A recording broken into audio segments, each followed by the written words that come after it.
Hello everybody, welcome back. It is me, your old pal Orpheus, with another adventure here on Orpheus Plays. Although you might have noticed right off the bat things are a little bit calmer. I am in the world of Blade and Sorcery, but it's not really because I'm playing Blade and Sorcery. There's something else that I kind of need to talk about. And this has been something let me get further up here. Oh boy.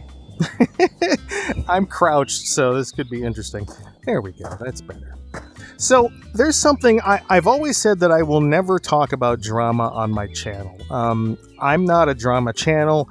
I don't like to do anything that can cause controversy or make anyone kind of feel an emotion besides, like, you know, if it's a sad story, I'm trying to help to convey that over to you, or if it's a nice uplifting story or funny, you know, I'm trying to pass that on to you because it's something that amuses me or has affected me.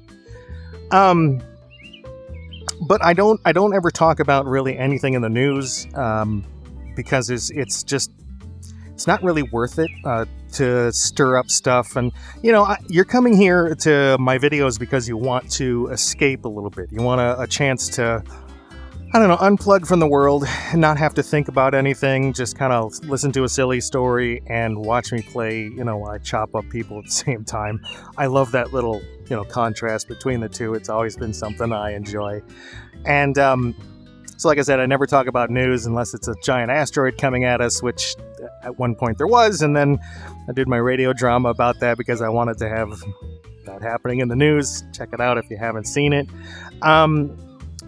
And so I also avoid, like, drama between channels and stuff. I don't care what someone else on another channel says. It doesn't affect me. I don't let the actions of other people really affect me as much as someone else might. And that goes along with some of the mental condition stuff I have going on. But I really don't care. And so if someone comes out and they make a video about me and they're like, oh, this guy's a douchebag or whatever, I might release a video, you know, where I'm like, okay, well, this guy's kind of a dingus because of this reason or that reason. But I'm never going to really involve myself in the sniping drama between two channels or more channels where, you know, one releases a video and the original channel has to release an answer to it, and then the channel has to release another answer debunking things, and then it just goes back and forth and back and forth. It's not worth it, man. You're here for entertainment or for information. If you're looking for drama, you're in the wrong place. That's what I'm trying to say. Okay.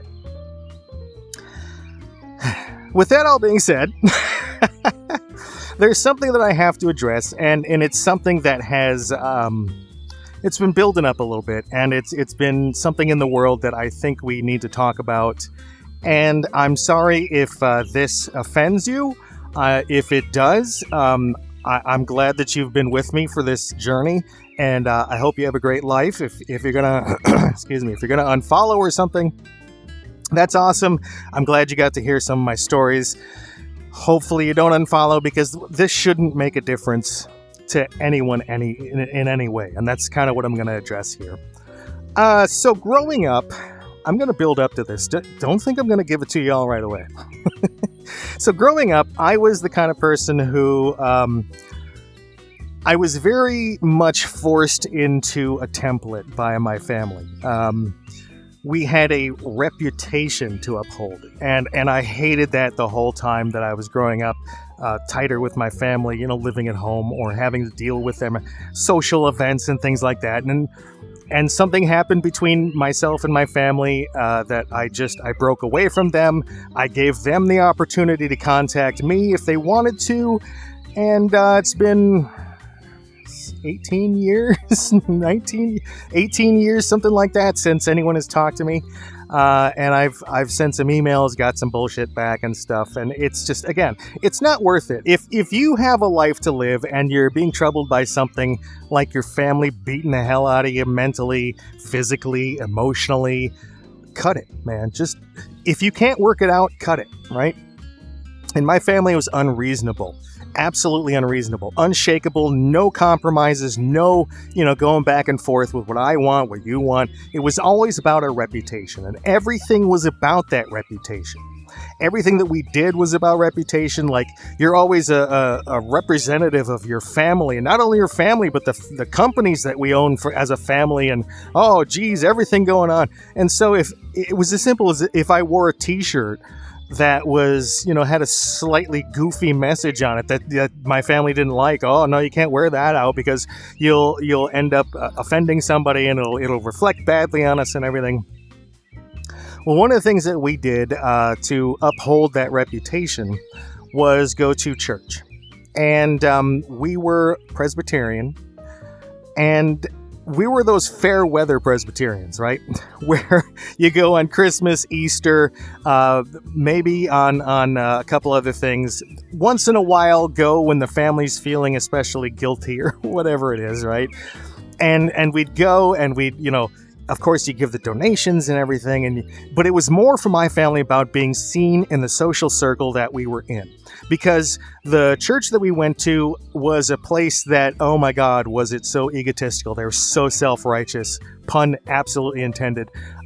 They had this place that some jackass a long time ago in the 60s or whatever built this mansion that was in the shape of a Catholic cathedral. And a European Catholic cathedral. And so this guy, when he died, he gave it to this Presbyterian church, and they made it into, like an actual church. But it's like this little tiny, if you know anything about architecture, it's a cruciform architecture. It has flying buttresses and shit on it. It's really, but it's like 2/3 the size of a regular one, if even that, maybe half the size. So lots of stained glass, but it's all so pretentious. And the priests that were in there always like yelled at us about stuff. Our Presbyterian church was like diet Catholic. Okay? And so my parents were raised Catholic. No, my mom was Catholic. My dad was Presbyterian. They went to Presbyterian. They forced my brother and I through it. My brother never really ended up being a religious person per se, at least as of 18 years ago. It never, anyway. So the funny thing is, I used to sneak off with my friends after school because I was what was known as a latchkey kid. I'm in Gen X, the ones that no one talks about. We're this independent generation that we grew up coming home after school and there'd be no one there between 3 and 6 o'clock at night. So we had to take care of ourselves, entertain ourselves, make sure that we were not doing anything too stupid where we ended up in a hospital or anything. And keep in mind, there's no cell phones at this point. So, everything we did was just kind of, out in the open, stupid, right? But we did okay. But we were fiercely independent. And so I was too, right? So I had this time period, 3 to 6 p.m., and I could do kind of whatever I wanted before my parents got home. And it wasn't that my mom worked and my dad worked. My dad worked full time, actually 80 some odd hours a week. My mom would, go out and play tennis and all that bullshit that those housewives do. Anyway, so it gave me a nice bracket of time to decide what I wanted to do with it. And I started sneaking off. I started going to, because it was maybe 2 blocks outside of our neighborhood, bicycle range. and so I would go with my friends to Hebrew school. Yep, we're going there. And I would go to Hebrew school. I was learning Hebrew. I was learning the background of a history and tradition of people that were, rich, and it was almost magical to me because the going to church never really spoke to me. It always seemed just so fake, and because of the way that that church was, they even had the swinging incense, the pine incense and stuff. It was so creepy, and it was just always very dark and smoky, and it just, people always, I didn't like it. It never fit me. But going to Hebrew school, going to synagogue with my friends, I had this connection. And it felt great. It felt like something that matched who I was, right? It wasn't oppressive. It wasn't. And if you're a Christian, you go to church, that's cool. That's awesome. There's a difference between people who are religious and spiritual and feel great things about it that way. And then there's the wacko people who want to sit you down and talk about Jesus for 2.5 hours. And you're the whole time you're like, oh my God, can I get out of here? Right? There's a difference between the people that handle snakes and the ones that go to church, right? There's a difference. And you might be one of those people that goes to church and gets like a fulfilling life out of it. And that's awesome. I think it's good to have something that, you can, hey, look up at and kind of get that feeling that everything's going to be okay because there's this higher power that's not necessarily controlling your life, but helping you, guiding you, right? So my mom found out after I started going to my friends' bar mitzvahs.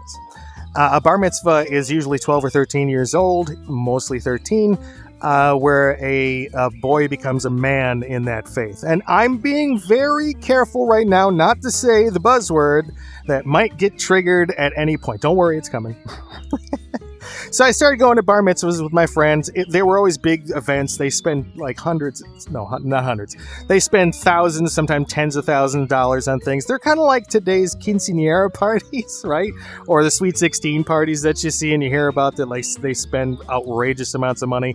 But it's just like for one party. And it's like this transitional ceremony, and it's awesome. You party with your friends, and you get all sorts of party favors and awesome food and everything, and music, DJ, band, whatever it is, okay? And my parents found out that I had been going to Hebrew school for about 5 years at that point, and they weren't happy. My mom told me that it was absolutely not something that I was allowed to do anymore, and at that point, I wasn't allowed. So I stopped going to Hebrew school. I started around like 11, 12, and went to about it was like maybe 10 or 11 until I was like 13 or 14. I think I was 14. But I had learned a good chunk of Hebrew. I had learned a lot about the history and tradition and everything in the Torah. And I kind of cut it off at that point, and life went on, right?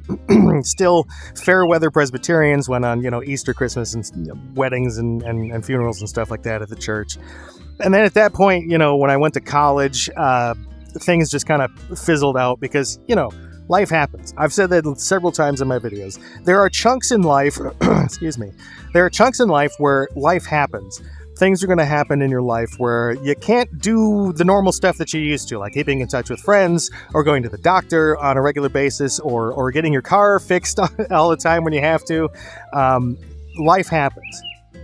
And so from the period of when I went into college until about, I was my 30s, I just kind of floated around. I didn't really have an attachment anywhere. I didn't really do anything that was good for me. I mean, I still worked out and stuff like that when jogging and everything and swimming and hiking and all that, but I kind of did most of it alone. I was lost, right? So flash forward to when I meet my wife, Mrs. Orpheus, and I start developing, and I mean, I've been through all sorts of religions in my life. Trust me. I went from, being the Christian thing, and then I started learning the Hebrew and going towards that. I turned Wiccan at one point. Oh, God. There's a story about that. Anyway, I tried Buddhism and Taoism and Confucianism and like just all sorts of things. And I actually went Catholic for a little bit. Not really went Catholic, but I started attending a Catholic church with my then girlfriend. That was late high school into early college. I was with her, and I went to their church once in a while. And that was cool. Like they were very open, Catholic with a small C, very open-minded. Is that what that words mean? Yes, it does. And so it was a really cool environment, a little bit of singing and music. It was bright on the inside with white, they were halogen lights back then. We didn't really have LEDs. Bright white lights everywhere and beautiful architecture and a little bit of stained glass. And the priests were very cool people and all that. And so I was doing that at one point, and then flash forward again, like I said, when I meet Mrs. Orpheus, and I had just been tired of all religion. I thought organized religion was crap. I didn't want to do anything to do with it. I was still spiritual, and I still kind of carried some little chunks of spirituality here and there with me from Eastern, philosophies and religions to Western ones. I kind of put them together into a thing, but it never really felt very good. Well, I started looking back into what I was learning as a kid, and I started thinking about it. And I started to think about how it matched who I was, right? I started thinking about that it was something that spoke to me when I was younger for a reason. And it started to speak to me as I was, this full-grown adult, allegedly. A full-grown adult. And I started to see that it was rich. Again, I started to see the things that I saw when I was a kid. It was rich. It was vibrant. History, tradition. And as the years went on, I started to kind of guide my life. And I've always basically lived my life by the principles of the Torah and the Tanakh, right? If you know, you know. The Tanakh is like the Bible. The Torah is kind of like the Old Testament, except it's a little different wording and stuff. But I got to the point where I wanted to officially convert, and I kind of felt goofy about it. And I reached out to my local synagogue, and I told them that I wanted to convert. And they said, you can't really just convert. You have to come in and do a bunch of stuff for years, or at least some classes. And trust me, the synagogue where I live, terrible. They're a very close-knit community. They're not very accepting of many people. I get it. There's not a lot of us in this town. But it started to speak to me because this person said, no, you can't be unless your mother was that and you are that as by proxy, or if you fully convert. And I was just like, oh, come on, man. Like, this feels good to me. I want to experience this like almost for real. I want it to be a part of me. And then I did a DNA test. And I've discussed that in another video. And I found out, here comes the big reveal, my mother was Jewish. There it is. My mother was Jewish. My biological mother was from a Jewish family. Full on, right? And so I got that, like, it was kind of like validation, but it was also like opening it up to me because I was like, I can actually now feel this as a heritage. And if you known about me in my videos, I never knew who I was, where I was from, who I was adopted from. My parents always kept it from me and like were angry about it every time I brought it up. It was something that crushed my freaking soul all the time, right? But when I did that test, I started looking into the genealogy. And I started getting all those, you're matched with this person, you're matched with that person. And I started to narrow it down, found a first cousin, a second cousin, found uncles and stuff. And one of them helped me to actually dig into the genealogy and find my biological mother. And I learned so much about her. What an amazing woman, right? Anyway, so I found that out and I started to think, I want to embrace this. And so I became a Jewish person who wears what's known as a kippah. A kippah is a skull cap. It's a little circle. You've probably seen them. Jewish people wear them on the back of their head, and they clip them on, or they just kind of hold them on because they're leather and the guy's bald or whatever it is. And you see them in different colors and stuff. The more conservative people usually have darker colors, and the ones that are more reformed usually are a little bit lighter colors or more fun colors. I'm what's known as a reformed Jewish person with traditional practices. And so I follow a lot of the rules of the Torah. But some of them, some of them are, you can't avoid some of the things in modern society with what goes on in Jewish, faith and dogma. You can't really just avoid it, right? So things like driving a car or like using your lights in your house during Shabbat, which is from Friday night until Saturday night. The old rules say you're not allowed to start fires, and like they've translated that you're not supposed to use electric lights. And it's like, come on, man, I'm not going to hire someone to come in my house and turn on and off my lights and cook dinner for me. Give me a break here, right? And so I'm more reformed. I don't go to synagogue, obviously, like I said, but I do read the Torah. I study it. I study the Tanakh, which is the Jewish Bible, and it's something that has really matched with me. I don't have to try to be Jewish. You know what I'm saying? Like, I had to try to be Christian. I had to try to be Wiccan. I had to try to be a Buddhist or a Taoist. I had to work at it to feel a connection. I don't have to do that with being Jewish. Why am I bringing all this up? Well, it has become important to me to discuss why this is important to me.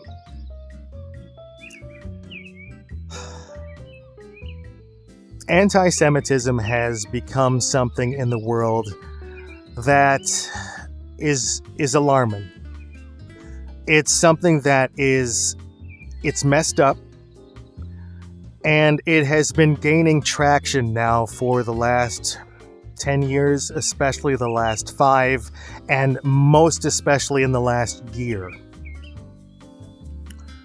The attacks have been going up against people of my faith and my background.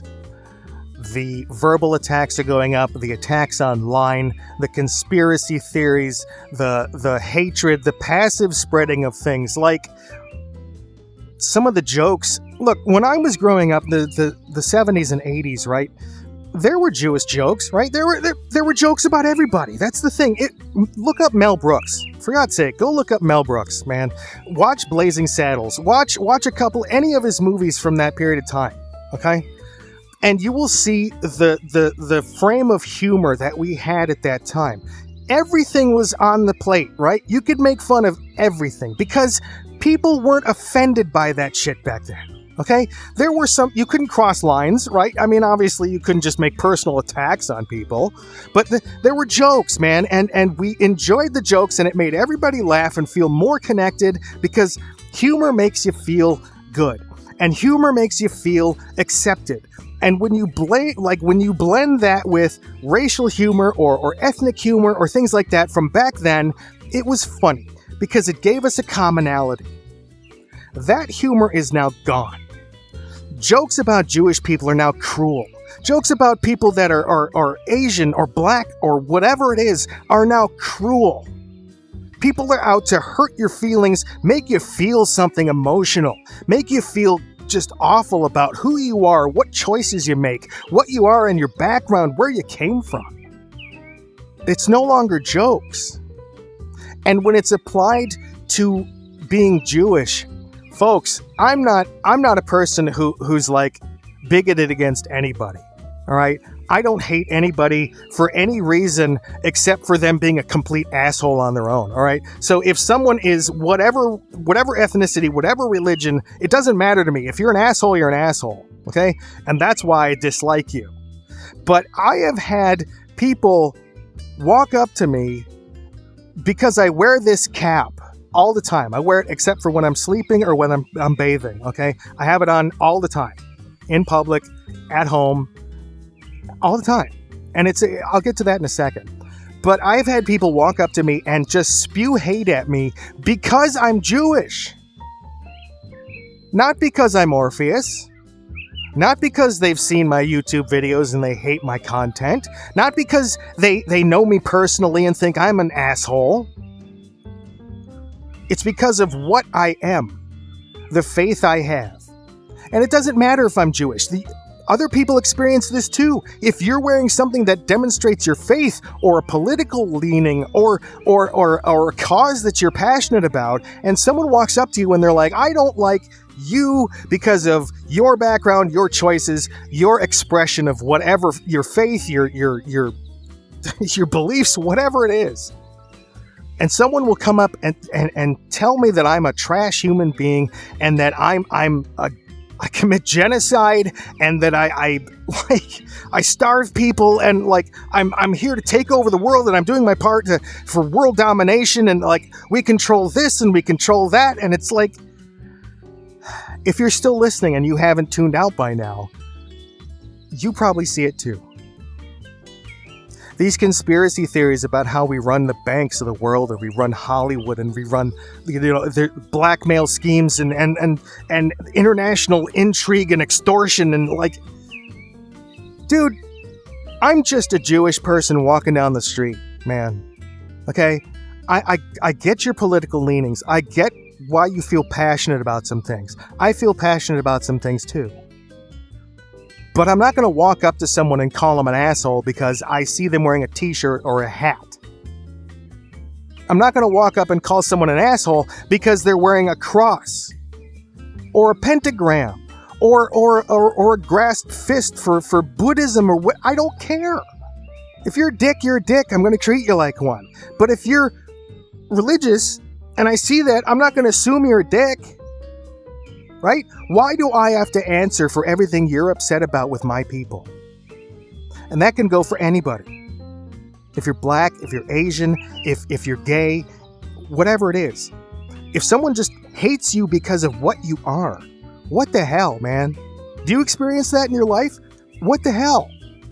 You just wish you could slap these people, but it's like you try to be the bigger man. You try to be the bigger person, someone with more integrity than that.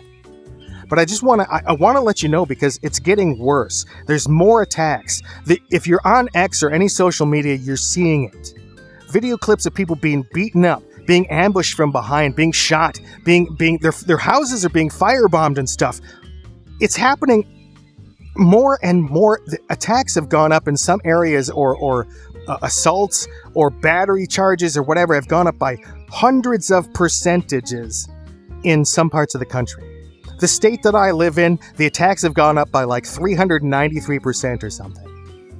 It's to the point where I get scared sometimes going outside, where I consider taking off my kippah. I consider wearing a baseball hat. I consider tucking in my chains that have my Star of David on it, or my Chai symbol, okay? Because it scares me sometimes that the level that things are ramping up to right now, it's unbelievable. But then I think about why I wear that kippah. I think about why I wear that jewelry, why I wear my Star of David out for people to see. It's because I have comfort knowing that I have the hand of something benevolent and loving on me. It reminds me that I have backup. You know what I'm saying? And it keeps me aware of the fact that I am someone who is better than I was before. Not in a egotistical, I'm better than you way, better than I was. A better human being because I made those choices, because I made those dedications to those things in my life, to being Jewish. It makes me a better person. And I decide to wear the kippah as an expression of that faith, that dedication, and as a tribute to my mother, who was an amazing person. I do it to show others that I have faith. Faith is something we need in this world. Faith in whatever. If you feel faith towards something, awesome. Keep it.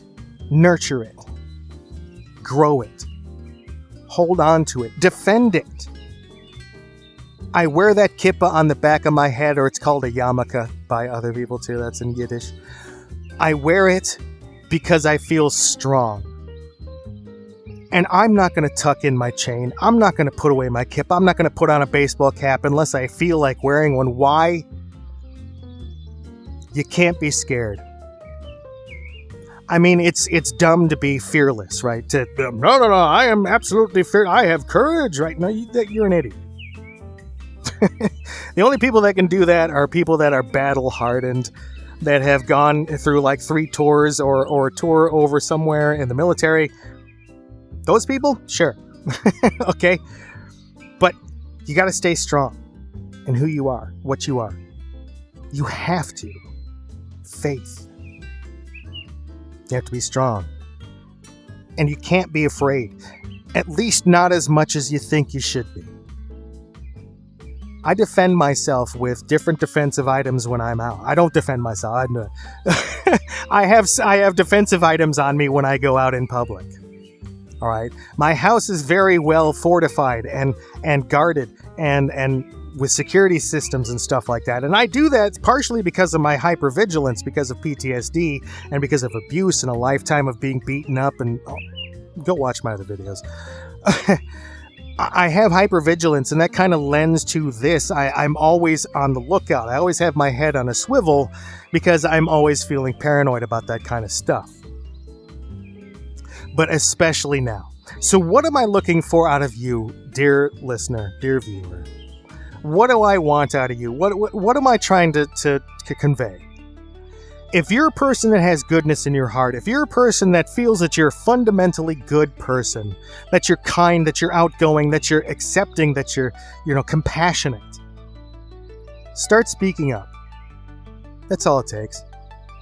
Great man once said, and I'm paraphrasing, evil doesn't have to conquer. It just has to have enough people that don't speak up against it. It's how other things in history have started for my people. I'm not going into all the buzzwords with that, okay? But the Jewish people have been through some horrible stuff. Whatever your political leanings are towards my people or towards Israel or whatever it is, you have to agree that for like 6,000 years, we've been getting kicked around, okay? So speak up. If you see something that's offensive to your sensibility, not necessarily if you're Jewish, just if you are someone that sees that and you go, it's kind of messed up, let them know. If you see someone in public giving crap to someone who's Jewish, step in, man. We will thank you. We will feel so much better because in most places we are the stark minority. 1%, 2%. We need a little bit of support now and then from kind people, from people who realize that we're just the same as you are. We just have faith. We have traditions. We love things. L'chaim, right? To life. That's why I wear the chai symbol on around my neck. Life. It's an important concept because we just need to embrace each other and the life that we share the same thing up there. Okay? A higher power up there. We just communicate with it differently. That's all.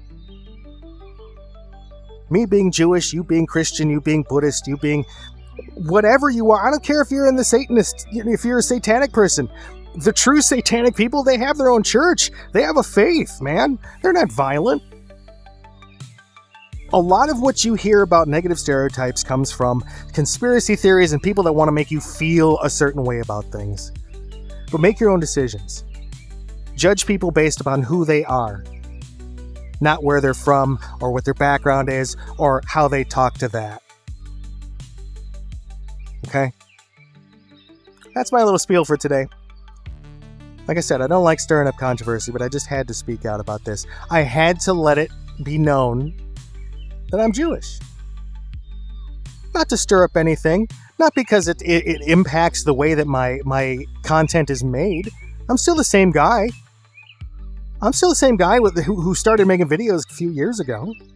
Still the same person. Still the same stories in my head. Still the same things that happened to me. You just know a little extra bit of information about me now that I'm not going to hide anymore. Because I didn't want to stir up controversy. But why should it be controversial? So if you're still with me, thank you. I appreciate you. I appreciate your support. I appreciate you finding some value in what I do. So be good. Do good. Treat yourself well. And treat others well. Because you all deserve it. We all deserve to be treated well. We'll see you in the next one. Bye.